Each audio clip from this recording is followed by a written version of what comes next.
Last updated 0823, August 28, 2017. The All Blacks coach commended skipper Kieran Reid's work in the lead-up to Beauden Barrett's winner.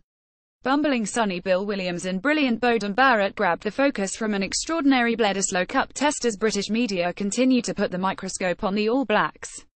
The Northern interest in the performance of Steve Hanson's side has only intensified in the wake of their drawn series with the British and Irish Lions.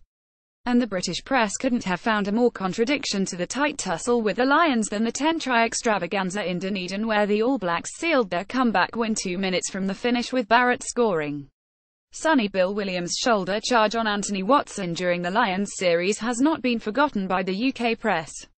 10 tries in a final quarter in which the lead changed hands on 5 occasions. You will see few more extraordinary test matches, Stuart Barnes wrote in the Sunday Times. Read more. Bill Bledisloe pain will make Wallabies better. Moody surprised by scrum. All Blacks win thriller. How Reid inspired Ab's own shows HES The Real Deal. Barnes, a former England number 10 and ardent admirer of the All Blacks, felt the final flourish that featured skipper Kieran Reid and Barrett in a sublime interchange of passes was appropriate. It was the All Blacks at their brilliant best. Two of the star men shining when it most mattered. Classic Kiwi support lines. 4 fumbles in the first 7 minutes might be some sort of test match record for an inside centre, the Sunday Times wrote of Sonny Bill Williams' Bledisloe Cup effort in Dunedin. But there wasn't much praise for Williams, who had been the villain of the Lions series, being sent off in the second test defeat in Wellington. Williams' error-riddled performance in Dunedin didn't go unnoticed. Normally sure of hand, Williams had a forgettable night to cap off a difficult week where he had been part of a concussion controversy from the big win in Sydney 7 days earlier. Galvanizing as the game was, that cannot be said for all aspects of their performance. In the open field, the All Blacks were far from vintage. Sonny Bill Williams played like a would-be classical pianist burdened with a shifter's fingers and thumbs. 4 fumbles in the first 7 minutes might be some sort of test match record for an inside centre. Beauden Barrett, centre, celebrates with his teammates after scoring the winning try against Australia in Dunedin. But enough of the negatives. The inaccuracy of New Zealand's back play was balanced by the overwhelming power of their pack. Aaron Smith thrived behind them.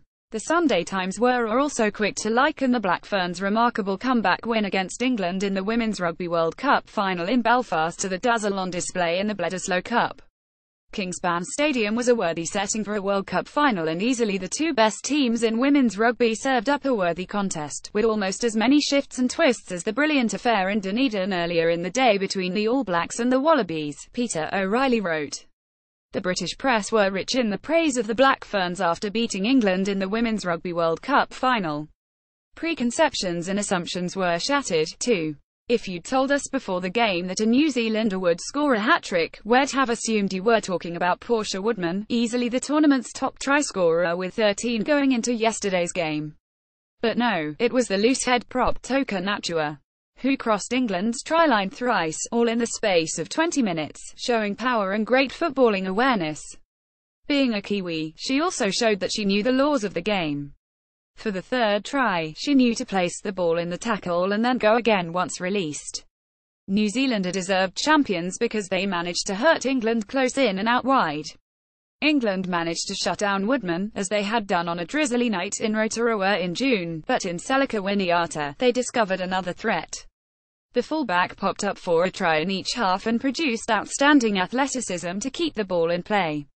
What was most impressive, however, was the Black Ferns' ability to recover from a disastrous 20-minute period before the break when they lost Sarah Goss to the sin bin and then proceeded to concede 17 points. The Kiwis dominated possession and territory in the final quarter and won through. They have the most skillful players and a will to succeed that is frightening. Best of all, they seemed to enjoy themselves. Stuff.